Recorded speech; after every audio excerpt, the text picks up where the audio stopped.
Itu yang pertama. Yang kedua tadi juga sudah disampaikan oleh Pak Menteri adalah pasal penghinaan terhadap pemerintah. Jadi ada putusan MK tahun 2006, kalau 2006 ya, kalau teman-teman masih ingat itu persoalan mobil Jaguar. Pasal 134 bis itu diuji di Mahkamah Konstitusi dan Mahkamah Konstitusi membatalkan pasal itu. Mengapa Mahkamah Konstitusi membatalkan pasal itu? Karena satu, itu bukan delik aduan, siapapun bisa mengadu. Lalu hati-hati ketika kita melihat pasal 134 bis KUHP lama yang dibatalkan oleh Mahkamah Konstitusi, itu ada dalam pertimbangan Mahkamah Konstitusi yang mengatakan begini. Dan pertimbangan itu bersifat ratio residendi. Ratio residendi itu artinya pertimbangan yang bersifat mengikat.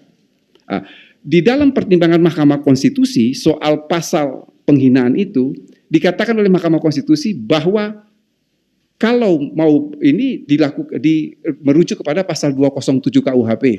Pasal 207 KUHP itu adalah penghinaan terhadap penguasa umum. Itu sangat luas. Di situ dikatakan oleh Mahkamah Konstitusi, pasal penghinaan terhadap penguasa umum itu harus merupakan delik aduan. Berdasarkan pertimbangan Mahkamah Konstitusi itulah pemerintah dan DPR membentuk pasal penghinaan terhadap lembaga negara.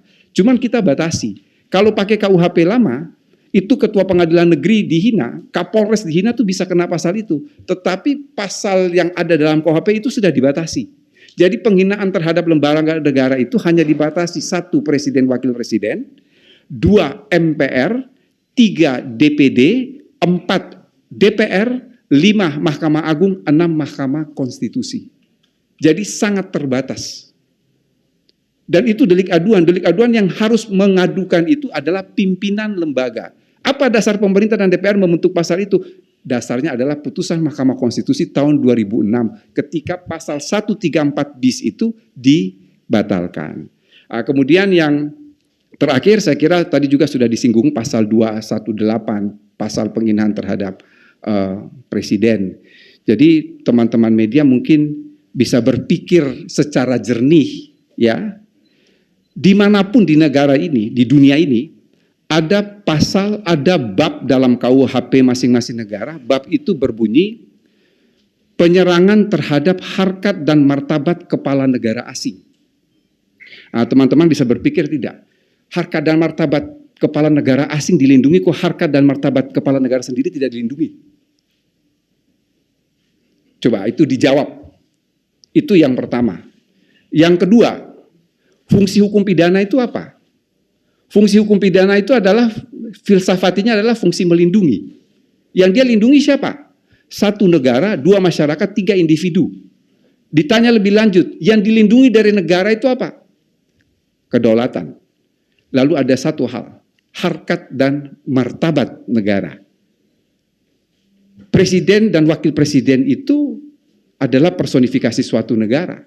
Sehingga mengapa pasal ini harus ada. Yang ketiga, mengapa pasal ini harus ada? Ini adalah pengendalian sosial. Bapak Ibu bisa bayangkan kalau bahasanya Pak Menteri itu sebagai suatu kanalisasi, Pak. Bahasanya Pak Menteri. Presiden dan wakil presiden itu punya pendukung. Minimal adalah 50% plus 1 ketika dia ikut dalam pemilihan presiden. Bapak Ibu saudara-saudara bisa bayangkan kalau pendukungnya tidak menerima presiden dan wakil presidennya itu dihina terus kemudian terjadi anarkis. Lalu apa yang mau kita katakan? Tapi dengan adanya pasal ini, kalau ada bahasanya kan seperti ini, wong presiden saja yang dihina tidak apa-apa kok yang pendukungnya sewot, kan kira-kira seperti itu. Jadi ini adalah kanalisasi.